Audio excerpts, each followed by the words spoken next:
며칠 전 주요 매체에 원수를 사랑하는 여성이라는 뉴스가 게재가 되었습니다.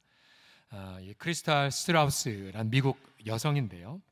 자기 오빠를 죽인 혐의로 30년간 감옥에 있던 이 존 티전을 5년 전에 용서한다는 내용의 편지를 보냈고요.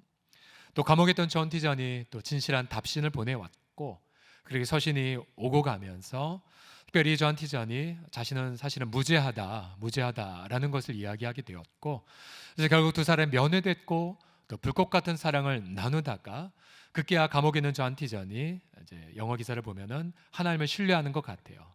언제 자신이 풀려날지 모르지만 그러나 청혼을 했고 또 크리스탈이 받아들여서 있는 와중에 최근에 감사히도 보석이 되어서 그래서 두 사람이 결혼식을 올렸다는 뉴스가 떴습니다. 지금 현재 이 존 티전은 무죄 판명을 위한 재심을 청구한 그런 상황입니다. 원수를 사랑한 여성, 여러분, 이러한 뉴스들이 우리 주변에 가득하다면 얼마나 이 사회가 행복할까요? 반대로 매우 안타까운 뉴스도 이번 주에 있었습니다. 39살의 김모 씨, 장애를 앓고 있었는데요. 또 홀로 살고 있었는데 며칠 전 숨진 채 발견이 되었어요. 고독사였죠. 더 안타까운 건 저 동네가 바로 우리 앞동네입니다. 앞동네예요. 사실 우리는 그동안 노인 고독사를 방지하기 위해 우리가 동사무소와 연관해서 우유를 굉장히 많이 배달하고 있었어요. 비가 오나 눈이 오나 우유 배달하고 있었는데, 안타깝게도 저희가 이렇게 젊은 분, 특별히 장애를 앓고 있는 분, 혼자 사시는 분, 그들까지는 미처 생각하지 못했어요. 우리가 그동안 우리 공동체, 우리 교회 주변에 복음이나 소망이나 사랑에 소외된 이웃이 없게 해달라고 계속 기도했는데, 어쩌면 이 돌아가신 분의 옥탑방에서 우리 예배당이 보였을지 몰라요. 그러나 우리는 이분에게 소망이 되지 못했어요. 여러분, 지금도 많은 이들이 소망을 잃어버린 채 절망 중에 외롭게 계신 분들이 참 많으세요. 질병이라든지 또 심지어 어떤 분들은 관계 때문에 힘들어서 죄책감에 빠져 있다든지 아니면 원망과 어떤 증오의 늪에 빠져 헤매는 분들이 많으시죠. 여러분, 사도 바울이 로마서 14장부터 유대인과 이방인들의 갈등을 다루면서 오늘 마지막 부분에 이러한 인간관계의 소망을 위한 대원칙을 7절에서 이렇게 제시합니다. 7절을 다 같이 우리 읽어봅시다. 그러므로 시작. 그러므로 그리스도께서 우리를 받아 하나님께 영광을 돌리심과 같이 너희도 서로 받으라. 여기서 받다라는 것은 가족처럼 환영하고 품어주다라는 거죠. 여러분, 성경에 우리가 절망 아무리 한다 할지라도 그래도 예수님이 우리에게 오셔서 뭐라고 말씀하십니까? 우리 예수님은 죄인된 우리의 친구라고 말씀하시죠. 죄인된 친구. 그리고 또한 예수님은 친구이면서 우리가 받을 벌을 십자가에서 다 받으셨어요. 이런 친구가 세상에 어디 있단 말입니까? 그래서 우리가 그런 친구 예수님의 사랑을 경험하면 여러분, 절망에서 소망으로, 여러분, 근심에서 평강으로, 그리고 불안에서 확신으로 변화가 됩니다. 그래서 오늘 마지막 13절을 보십시오. 우리 하나님을 가리켜 어떤 하나님이라고 강조합니까? 바로 소망의 하나님이라고 말해요. 함께 따라하겠습니다. 소망의 하나님. 시작. 소망의 하나님, 소망의 하나님. 소망이 무엇입니까? 기대감이라고 말씀드리죠. 기대감. 하나님이 내 인생 중에 행하실 일을 기대하는 거. 저희도 말씀드렸지만 저도 소망이 없는 자였는데 고등학교 1학년 때까지. 그래서 인생에 왜 살아야 되는지 몰랐어요. 그래서 일찍부터 굉장히 염세적인 생각도 했고, 어차피 모든 사람 죽을 거 빨리 죽는 게 지혜로운 거 아니야 라는 생각도 심각하게 했었고요. 그러나 제가 고등학교 1학년 때 만났던 예수님은 바로 소망의 하나님이셨어요. 제 인생이 주님 앞에서 가치가 있고 또 제가 주 앞에 쓰임받을 것이라는 그런 기대감, 아무것도 소망할 수 없었던 그런 평범한 청소년에게 우리 주님은 소망의 하나님으로 임재해 주셨어요. 그래서 소망의 하나님이, 다시 말씀 보여주세요. 15장 13절 보시면 소망의 하나님이 모든 기쁨과 평강을 믿음 안에서 너희에게 충만하게 하신대요. 어디에서 기쁨을 얻겠어요? 어디에서 평강을 누리겠어요? 우리 보통 청소년들이 게임을 하지만 게임에서는 쾌락도 잠깐뿐이죠. 그렇죠? 그리고 아무리 공부를 잘한다 한들 그 평강은 오래가지 않아요. 오직 하나님만이 기쁨과 평강을 부어주시는 분이십니다. 또한 그러한 성령의 능력으로 우리에게 소망을 부어주신다라고 말하고 있죠.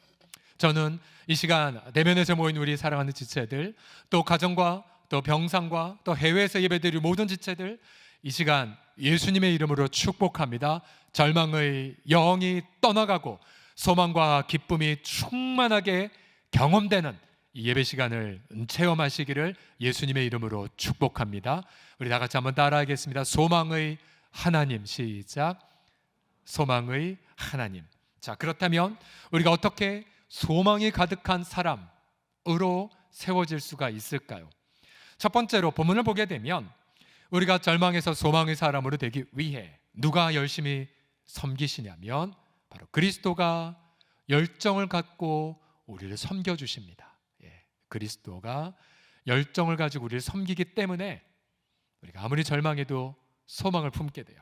8절과 9절 때문인데요. 보십시오. 내가 말하노니 그리스도께서 하나님의 진실하심을 위하여 할례의 추종자가 되셨으니 이는 조상들에게 주신 약속들을 견고하게 하시기 위함이라고 말합니다.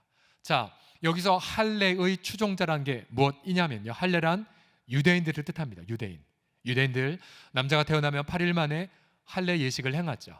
포경수술, 남자 성기의 포피를 제거함을 통해 하나님의 언약된 백성임을 표현합니다.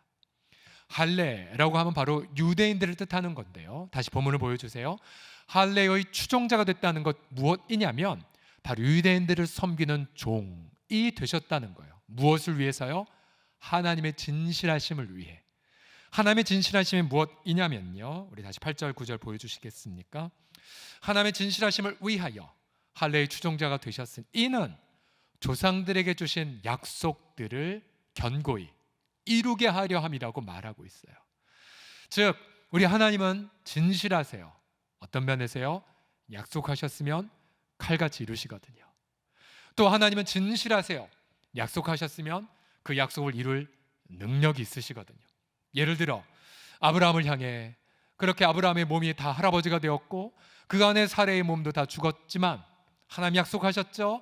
내가 내게 아들을 주리라. 그러자 아브라함 100세의 나이에 아들을 낳았지 않았습니까? 왜요? 하나님 진실하시니까요. 약속을 이루시거든요. 또한 하나님이 아브라함의 손자 이삭 야곱에게 내가 네 후손을 하늘의 별과 바닷가에 모래와 같이 많게 하겠다 약속하셨죠? 이제 야곱은 20년 만에 12자녀를 낳았고 그리고 다시 몇 년 후에 70명의 가족을 이루었죠. 그리고 400년 만에 무려 남자만 60만 명이나 되는 민족을 이룸을 야곱은 경험했어요. 여러분, 구약 성경에 무수하게 많은 약속들이 있어요. 그러면 그 약속을 지금도 이루기 위해 누가 열심히 섬기고 계십니까? 바로 예수님이 섬기고 계세요. 예수님이. 앞서 할례의 추종자라고 해서 추종자란 단어, 이게 무엇이냐면요, 히라보로 말하는 디아코노스입니다. 이게 무슨 그림을 갖고 있냐면요, 먼지를 막 날리며 일하는 그림을 갖고 있어요. 왜요? 주인의 뜻 이루기 위해. 그리고 주인의 식탁에서 먹을 것을 대접하는 종의 그림이 바로 추종자란 단어예요. 그럼 보세요. 만물의 창조자인데 근데 그가 종이 되셨어요. 사람이 되셨어요. 죽기까지 복종하셨어요. 왜요? 약속을 이루기 위해서요. 그래서 누가복음 24장에 보게 되면 바로 그리스도가 얼마나 열정 가득한 종으로 섬기셨는지 이렇게 강조하죠. 그리스도가 이런 고난을 받고 채찍에 맞고 조롱당하시고 십자가에 죽임당하시고 자기 영광에 들어갈 것이 아니냐라고 그리스도가 부활 이후에 설명해 주셨지요. 결국 예수님이 이렇게 먼저 유대인들을 위해 열정 가득한 종이 되신 이유가 무엇입니까? 로마서 15장 9절은 이렇게 외칩니다. 이방인들도 그 긍휼하심으로 말미암아, 여러분 긍휼이 무엇입니까? 죄인에게 하나님 주시는 호의를 뜻하죠. 환자를 치유하시고요, 그리고 닫힌 문을 열어주시고, 그리고 높은 여리고성을 무너뜨리시고 골리앗을 패퇴시켜 주시고, 여러분 그런 하나님의 긍휼을 이방인들도 체험하기 위하여 우리 예수님은 죽기까지 섬기셨다라고 말합니다. 그럼 우린 이런 질문을 떠올리죠. 아니 그거야 2000년 전에 있었던 일이고, 그럼 지금 2021년을 사는 우리와 무슨 관계가 있단 말이냐? 여러분 고등학교 교과서에 그저 예수님은 4대 성인 중에 한 명이라고 표현하죠. 그러나 성경은 뭐라고 강조합니까? 지금 바로 이 시간 2021년도 대한민국에 사는 우리들을 위해 그리스도는 어떠한 일을 하고 계신 줄 아십니까? 로마서 우리 8장 34절을 힘차게 읽어봅시다. 시작. 누가 정죄하리요? 죽으실 뿐 아니라 다시 살아나신 이는 그리스도 예수시니 그는 하나님 우편에 계신 자요 우리를 위하여 뭐 하신다고요? 간구하시는 자신이래요. 현재 진행형이에요. 현재 진행형이에요. 지금도 주님은 그 손에 못자국이 있죠. 우리를 얼마나 사랑하셨는지 그 증거. 또 그분의 허리에는 창자국이 있죠. 그러나 그는 부활하신 몸으로 지금도 쉬지 않고 우리 이름 불러가며 기도하고 계세요. 우리가 때론 절망하면 주님은 그 간절하게 우리 이름 불러가며 기도하시죠. 우리가 죽을 것 같이 나 힘들어요 라고 말하면 주님은 왜 힘들어? 내가 너 대신 죽었는데. 주님 왜 이렇게 내 인생 어려워요? 주님 말씀하시죠. 내가 내 대신 저주 다 받았는데, 내가 네 대신 형벌 다 받았는데 너 왜 힘들어? 내가 너 위해 기도하고 있어. 그래서 마침내 우리가 성경에는 모든 하나님의 약속을 경험하기까지 우리 주님은 쉬지 않고 열정 가득하게 우리를 섬겨주심을 찬미합니다. 할렐루야. 열정 가득한 섬김. 그럼 우리가 할 일은 뭐예요? 단 한 가지예요. 하나님이 노예가 되셨다고요? 그럼 여러분 어떻게 하시겠어요? 주 앞에 바짝 엎드려 종이 되셔야 되죠. 우리가 예수님만을 주님으로 높여야 되죠. 로마서 10장 9절을 이하를 보시면 네가 만일 네 입으로 예수님을 주님으로 시인하며 고백하며 또 하나님이 그를 죽은 자 가운데서 살리신 것을 네 마음에 믿으면 뭘 경험한다고요? 구원을 받으리라, 치유를 체험하리라, 위로를 경험하리라, 지혜를 누리리라, 닫힌 문이 활짝 열리리라 등등을 경험하게 됩니다. 제가 예수님 고1 때 만나고 어느덧 31년이 넘어가고 있지만요, 저도 많은 어려움 겪고 또 힘듦을 겪지만 여러분 그때마다 할 일은 단 한 가지뿐이에요. 주 앞에 바짝 엎드려 있는 거예요. 무릎 꿇고 주 앞에 기도하는 것. 때로 너무 힘들면 우리 힘든 마음을, 심장을 땅바닥에 그냥 붙이는 거예요. 부복 기도라고 하죠. 다 엎드려서 주님 저 흙이에요. 주님 저 죄인이에요. 주의 긍휼이 없으면 전 멸망해요. 그런데 그렇게 엎드려 기도할 때마다 오늘 성경은 뭐라고 말합니까? 지금도 쉬지 않고 나를 위해 기도하고 계신대. 절망이 소망으로 바뀌고 가장 힘든 난관이 놀라운 지혜와 기대감으로 경험하게 돼요.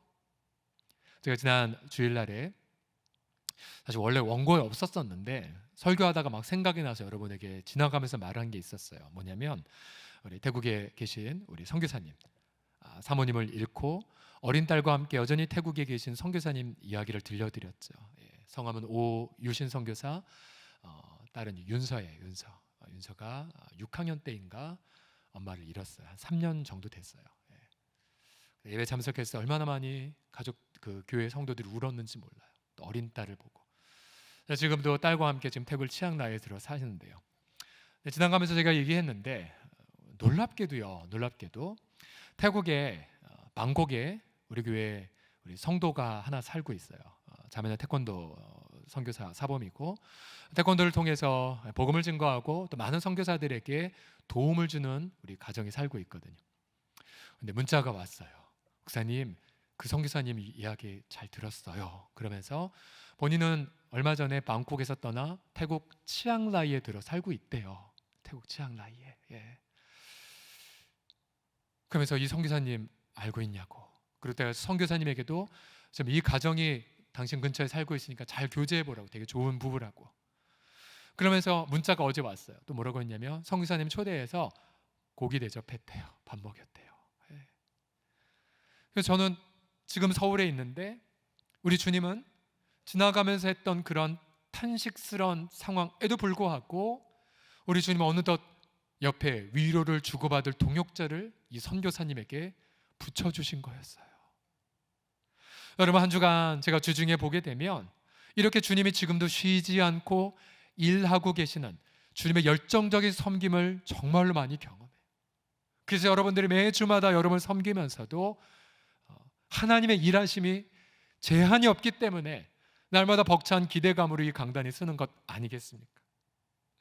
여러분, 지금도 우리 주님은 여러분 어떤 하나님의 약속을 지금도 기대하고 계십니까? 우리 방금 불렀던 찬양처럼 물 가운데 다녀도 물이 너를 엄물하지 못하고 설령 불같은 시련을 겪는다 할지라도 불이 우리를 사르지 못한다고 강조하고 있어요. 왜요? 바로 하나님이 주신 약속을 이루기까지 우리 예수님이 쉬지 않고 기도로 여러분들을 열정적으로 섬기고 있기 때문입니다. 믿으십니까? 그 주님을 바라보시고 오늘도 소망으로 새롭게 충전되시기를 예수님의 이름으로 간절히 축복합니다. 함께 다 같이 고백하겠습니다. 우리 하나님은 소망의 하나님이십니다 라고요. 시작.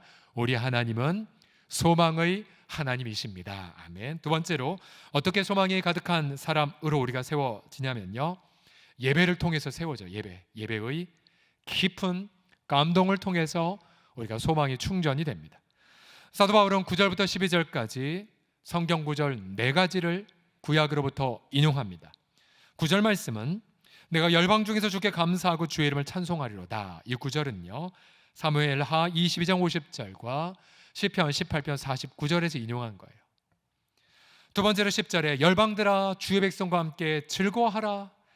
이거는 신명기 말씀을 인용한 거예요. 신명기, 모세오경. 그 다음 모든 열방들아 주를 찬양하며 모든 백성들아 그를 찬송하라. 이거는 시편 117편에서 인용한 겁니다. 끝으로 12절에 이사야가 이르되 이새의 뿌리, 다윗의 아버지 이름이 이새잖아요. 그런데 이새의 뿌리라 함은 다윗 가문의 시초, 하나님을 뜻하죠. 근데 그 하나님이 다윗의 후손으로 오신 바로 그리스도, 그분이 열방을 다스리게 일어나시는 이가 있으리니 열방이 그에게 소망을 두리라는 말씀을 이렇게 인용합니다. 모세오경, 사무엘서, 시편, 이사야서, 구약 전체를 의미하죠. 이렇게 구약 전체에서 핵심 인용한 4구절의 핵심이 무엇입니까? 단 한 가지예요. 이방인들이 주님을 예배하리라예요. 구약 성경 처음부터 끝까지 전부 다 열방이 주님을 예배한대요. 열방의. 여러분, 본래 유대인들은 여러분 이방인들 멸시했잖아요. 심지어 쟤네들 지옥의 불쏘시개야, 우리만 구원 있어라고 했어요. 그러나 그들이 믿는 성경 말씀은 처음부터 이방인들이 예배하게 될 것, 유대인들과 더불어 하나님을 즐거워할 것, 이방인들도 하나님을 예배하게 될 것, 소망할 것이라고 말하고 있습니다. 여러분, 그렇게 유대인들이 그렇게 멸시했던 이방인들이 주 앞에 예배하는 그 장면, 그래서 사도행전에 보게 되면 유대인들과 이방인들이 한 자리에 모여 하나님을 예배했죠. 정치로도 경제로도 하나 될 수 없는 것, 바로 복음의 능력으로 하나가 되어 예배드리는 그 감격의 장면을 상상해 보십시오.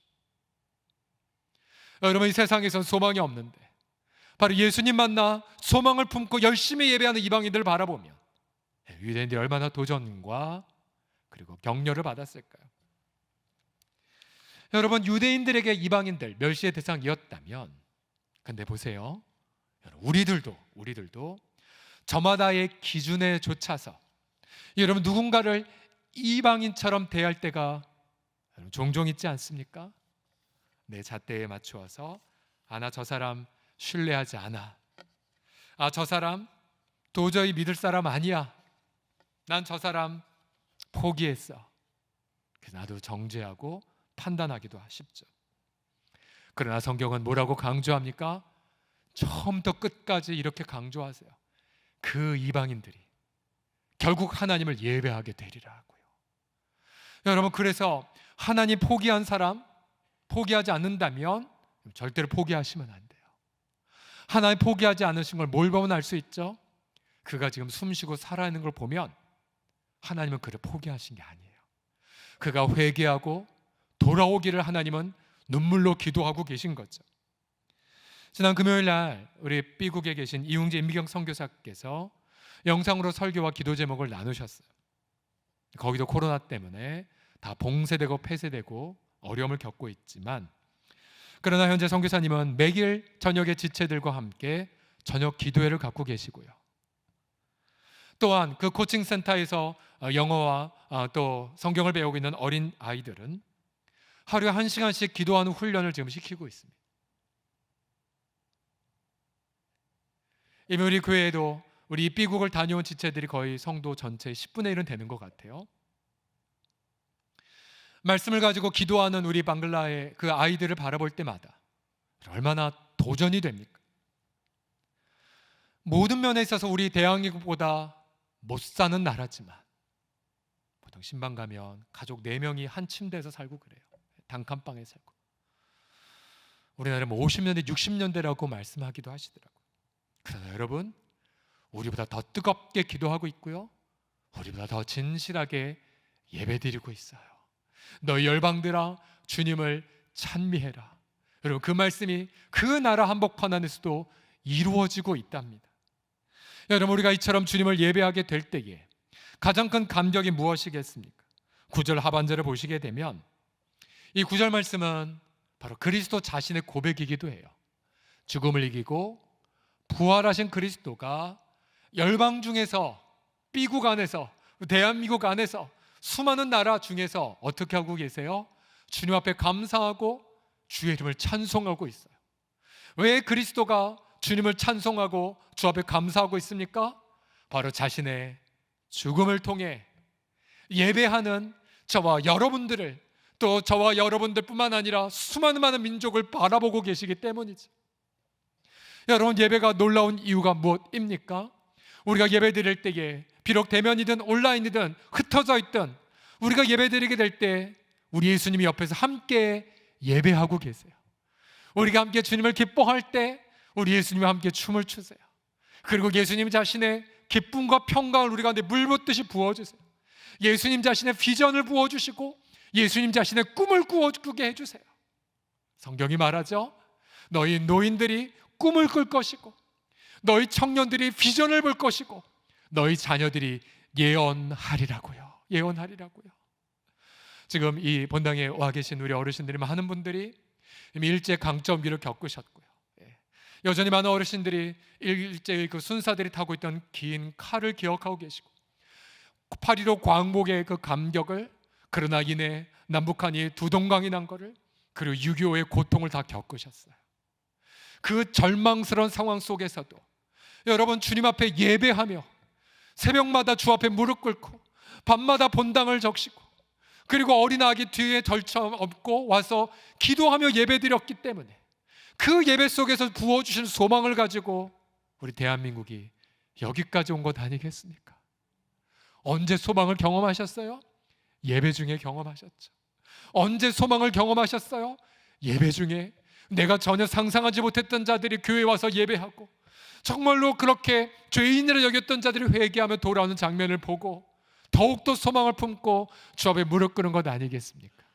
우리 사랑하는 지체들이요, 아직 우리가 대면 예배가 더 회복되진 않았지만 그럼에도 불구하고 언제나 아무 때나 어떠한 상황에서든지 간에 무릎 꿇어 예배의 생명을 거셔서 날마다 예배 중에 부어주시는 예수님의 소망과 비전과 꿈과 기쁨을 누리시고 충전하여 절망하는 이웃들에게 나누어 주시는 소망 가득한 지체들 다 되시기를 그리스도의 이름으로 간절히 축복합니다. 축복합니다. 마지막으로 어떻게 소망이 가득한 사람으로 우리가 세워지냐면요, 성령님의 능력으로 가능하게 됩니다. 성령 하나님의 능력으로. 조금 거친 비유일지 모르겠지만 원자력 발전소와 우리를 연결하는 전선이 그리스도라고 비유하자면 그 전선을 오고 가는 강력한 전력은 성령 하나님이라고 비유할 수가 있어요. 13절을 보십시오. 하나님을 소망의 하나님이라고 노래하면서 소망의 하나님이 모든 기쁨과 평강을 믿음 안에서 너에게 충만하게 하사, 그 다음 어떻게 정말 소망이 충만하냐면 성령의 능력으로. 어떻게 예수님의 기쁨을 경험하냐? 성령의 능력으로요. 어떻게 예수님의 비전과 꿈을? 성령의 능력으로요. 여러분, 우리가 보좌에서 우편에 그리스도가 우리를 위해 기도하실 뿐만 아니라 여러분, 우리 인격 안에 내주하시는 분, 성령님, 그분은 지금도 뭘 하고 계십니까? 로마서 8장 26절 같이 읽어봅시다. 시작. 이와 같이 성령도 우리의 연약함을 도우시나니 우리는 마땅히 기도할 바를 알지 못하나 오직 성령이 말할 수 없는 탄식으로 우리를 위하여 친히 간구하시느니라. 아멘. 역시 성령님 현재 진행형으로 우리를 위해 친히 기도하고 계세요. 때로는 우리가 소망을 잃고 낙심하고 나 정말 죽고 싶다 라고 생각할 때마다 여러분, 성령님이 우리를 보시고 친히 눈물로 간구하세요. 그래서 여러분, 우리 교회가 사실 너무 감사한 건 참 기도 많이 하는 교회지 않습니까? 새벽에도 밤늦게도. 그러나 우리가 잘나서 기도한 건 아니에요. 오히려 먼저 눈물로 기도한 성령의 음성을 듣고 우둔한 우리가 늦게 깨닫고 무릎 꿇었을 뿐이에요.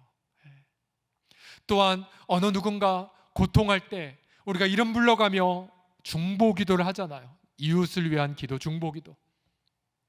그것은 바로 성령이 먼저 그를 위해 눈물로 기도했기 때문에 그래요.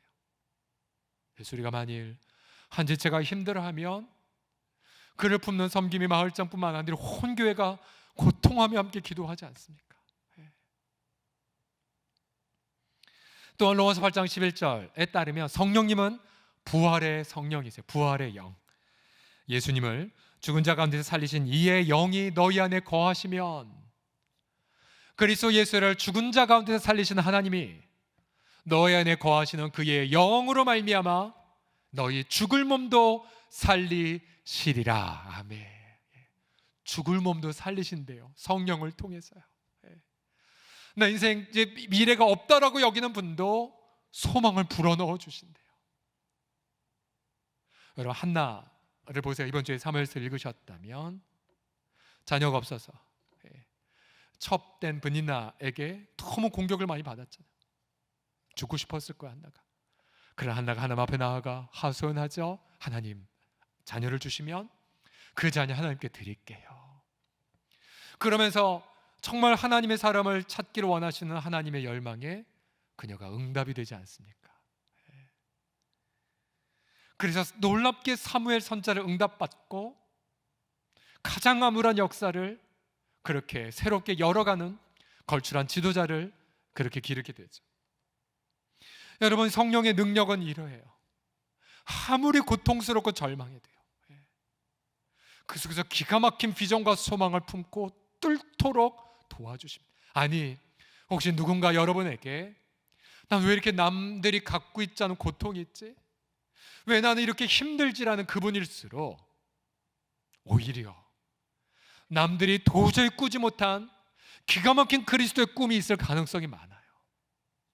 왜 나는 남들보다 이렇게 고난이 많지?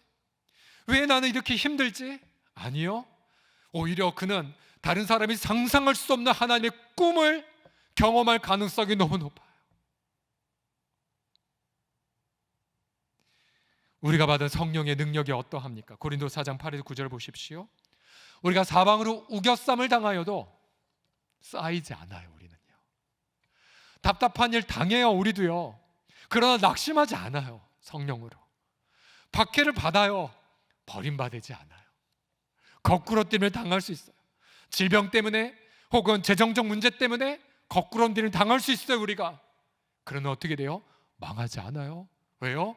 부활의 성령이 우리 안에 거하시기 때문에 그래서 우리 사랑하는 지체들, 날마다 부활의 성령을 통하여서 소망을 충전받으셔서 여러분 이 땅에서 날마다 기가 막힌 승리를 매일마다 구체적으로 경험하시기를 그리스도의 이름으로 간절히 축복합니다. 다 함께 따라합시다. 하나님은 소망의 하나님이십니다라고요. 시작. 하나님은 소망의 하나님이십니다. 아멘. 몇 달 전에 우리 한 지체가 보호 종료 청소년을 위해 써달라고 귀한 마음과 또 예물을 드리지 않았습니까? 보호 종료 청소년이란 옛날엔 퇴소원, 보육원 퇴소생이라고 불렸는데요. 고3이 되면 보육원에 있다가 얼마간의 지원을 받고 사회로 갈 수밖에 없는 그런 제도를 뜻합니다. 요즘은 좀 여론이 계속해서 모아져서 23세로 내년도에 이제 입법 예고를 한다고 하지만 만 18세든 23세든 사실은 그 어린아이들 어떻게 사회에 보냅니까? 한 해에 한 2천여 명 이상의 보호종료 청소년들이 사회에 쏟아지지만 그러나 많은 아이들이 방황하고 있고요. 또 많은 아이들이 범죄 유혹에 노출되고, 심지어 어떤 보호종료 청소년은 이들만 노린다 범죄 집단이 있대요. 그래서 거액의 빚을 지고 그렇게 낙담하는 경우도 있다고 합니다. 저희가 계속 기도하고 있었어요. 어떻게 이들을 돌볼 수 있을까? 그러던 와중에 선한 울타리라는 단체를 섬기는 최상규 대표의 간증을 접하게 되었어요. 자, 이 대표는 청년 시절에 다리를 크게 다쳐서 병원에 몇 개월 동안 절단의 위기까지 그렇게 내몰린 그런 적이 있었다고 합니다. 그렇게 병상에 있었을 때에 어느 지체가 조지 뮬러의 일기, 조지 뮬러 아시죠? 고아들의 아버지, 믿음으로 수천 명의 고아들을 양육한 분, 이분의 일기를 보고 꿈을 꾸었어요.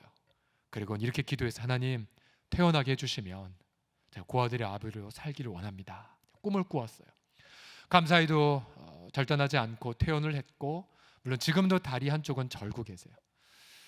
그러나 회사에서는 이분을 반갑게 맞이하지 않았고 결국 이분은 이제 작은 사업을 시작을 했습니다. 그러다 자매를 만났고 그 자매도 이 형제가 갖고 있는 꿈 몸은 불편하지만 고아의 아비가 되는 그 꿈이 너무 좋아 결혼했어요. 그리고 둘은 자녀를 둘을 낳았고요.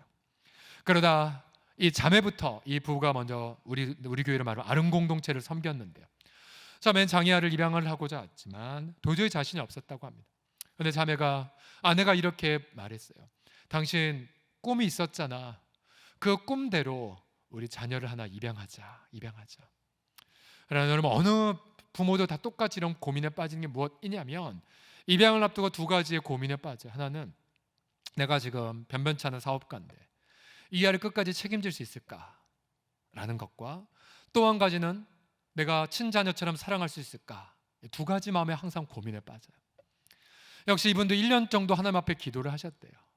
옆에서 아내는 계속해서 채근했지만 그러나 어느 새벽에 주의 응답을 받았대요. 어떤 응답이었냐면 아들아 나는 이미 네 아내를 통해 내게 말했어. 네 아내를 통해 말했어. 결국 이분이 회개하고는 즉각 가서 생후 한 달 된 딸을 입양을 합니다. 그러다 이제 다시 7년 정도 세월이 흘렀을 때에 이제는 이 최상규 대표가 마음에 감동이 왔어요. 많은 남자아이들이 우리 한국에서 여전히 입양 가정은요 많은 사람들이 딸을 많이 선호를 해요. 그래서 딸을 몇 개월 기다리지만 아들은 잘 입양 안 해요. 이상하게. 그래서 아들들은 보통 해외 아닌 보육원을 많이 가거든요. 이 소식을 듣고 남자아이를 입양해야겠다라는 마음이 품었대요. 근데 이미 그때 아내의 나이가 40살이 훨씬 넘은 나이였었거든요. 다시 기도하기 시작했대요. 기도하다가 이런 질문을 떠올렸대요. 이게 무슨 내가 동기로 입양을 하려 할까? 혹시 자기 의 때문이 아닐까? 그렇게 간절히 기도하던 어느 날 새벽에 그 당시 집사였는데요. 이런 응답을 받았대요. 뭐냐면 네 아들이 아니야. 내 아들을 너 좀 키워다오. 네 아들이 아니라 내 아들을 키워다오. 이 집사님이 그런 응답을 받고 결국은 이제 아들을 입양을 했습니다. 현재 내 자녀의 아빠가 되었습니다. 그러면서도 여전히 보육원에 가서 멘토링을 하고 있는 와중에 분당 샘물교회가 굉장히 선한 일을 보이지 않게 많이 했는데요. 전국에 있는 보육원들의 교인들을 일대일로 매칭해서 한 달에 한번 보육원의 원생들을 자기 집에 초대해서 홈스테이를 하게 되었습니다. 근데 이 6가족도 한 아이를 맡아 키우고 있었는데 어느 날 이 최성규 대표가 보호종료 청소년의 개념을 처음 듣게 되었어요. 아니, 귀여운 아이가 만 18세가 되면 사회로 나가야 한다고? 어떻게? 그런 부담감을 자기 동료들과 나누기 시작했어요. 많은 이들이 부담은 있었지만 선뜻 어떻게 할 수 없었던 그때에 역시 이 최 대표가 새벽에 부르짖기 시작했어요. 주님, 어떻게 해야 될까요? 주님 마음을 주셨어요. 너부터 시작해. 네가 갖고 있는 거 하나 가지고 시작해. 그래서 결국 최 대표가 먼저 발을 내디뎠어요. 방을 준비하고 임대료를 지불하면서 방을 하나 준비하고 살림살이를 준비하고, 그래서 원생들을 하나씩 멘토링하고 때론 법률 지원도 하고 또 직업도 안내해주고 그리고 복음을 증거하면서 한 명씩 멘토링을 시작했어요. 이것이 바로 선한 울타리 사역의 시작인데요. 지금은 현재 약 7개 교회가 이 멘토링 사역에 시작을 해서 물론 수만 명이 되는 보호전호 청소년들 다 커버하지 못하지만 해마다 수십 명의 아이들에게 복음의 가정 역할을 이 단체가 감당하고 있습니다. 그러면서 이렇게 간증하시더라고요. 이 장로님께서 복음이 그 아이들에게 해답이라고. 복음이요. 그리고 그 아이들의 비빌 언덕이 있다라는 것. 앞서 그렇게 거액의 빚을 졌던 사기를 당해서 그 아이의 문제를 해결해 주는 것, 그래서 그 아이들 통해 정말 감사를 경험했다라는 부분들을 그렇게 기쁨으로 간증했습니다. 여러분, 이것이 바로 성령의 능력이에요. 성령의 능력. 절망하는 아이들에게 소망이 되어주는 것. 그렇죠? 부모가 없는, 가정이 없는 아이들에게 소망이 되는 가정이 되는 것. 이분은 큰 부자도 아니에요. 평범한 사업가일 뿐이지만 그저 기도하면서 새벽에 부어주시는 소망의 은혜를 가지고 한 걸음씩 나아가자 적어도 이 영역 속에서는 정말로 이 민족을 비추는 소망의 샘플이 되었던 거죠. 만약 여러분 이 땅에 있는 천만의 크리스찬들이 자기 주변에 있는 절망하는 사람들을 품고 소망의 모델이 된다면 여러분, 우리 민족 얼마나 그렇게 행복한 민족이 되어갈까요? 여러분, 오늘은 8월 15일 제76전원 광복절 날입니다. 여러분, 76년 전 정말 하나님의 전적인 은혜로 인하여 우리가 일제의 압제에서 해방을 겪었고요, 또 무수히 많은 우리 믿음의 선배들이 피와 땀방울과 기도의 눈물을 바쳤습니다. 그러나 이내 우리 남한은, 북한은 두 동강으로 갈라지게 됐고 끔찍한 6.25의 전쟁을 겪게 되었죠. 그리고 지금도 한쪽은 공산주의 이데올로기의 포로, 또 독재의 포로가 되어 있고 우리 남한도 역시 만모니즘으로, 쾌락으로 우리도 역시 노예로 살고 있습니다. 우리 76년 전 우리의 선배들이 그토록 감격했던 광복은 여전히 미완으로 남아 있습니다. 여러분, 어떻게 광복이 완성이 될까요? 광복의 그런 비전이 어떻게 완성이 될까요? 다른 거 없어요. 정치로도 경제로도 되지 않아요. 오직 예수님의 정신으로, 오직 복음의 능력으로, 오직 절망하는 이들에게 소망이 되어지길 원하는 우리들을 통해서, 그래서 우리가 꿈꾸는 그 날, 바로 한라에서 백두까지의 있는 모든 한민족이 복음의 통일을 경험하여 소망 대신 주 앞에 감격하게 예배드리는 그날, 비로소 미완의 광복이 완성될 것입니다. 여러분, 그 날까지 날마다 소망의 무릎을 꿇으시고 성령의 능력으로 이 세상을 치유하는 데에 앞장서시는 소망의 통로가 다 되시기를 그리스도의 이름으로 간절히 축복합니다. 기도합시다.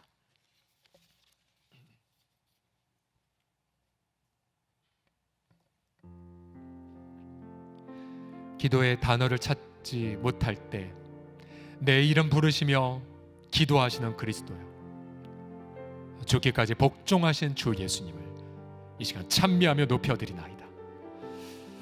마른 뼈처럼 절망하여 더 이상 살 소망을 잃을 때에도 나 홀로 외롭게 왜 나만 이렇게 힘드냐라고 눈물을 흘릴 때마다 오히려 나보다 더 뜨거운 눈물을 흘리며 기도하시는 주의 성경이요 감사하나이다.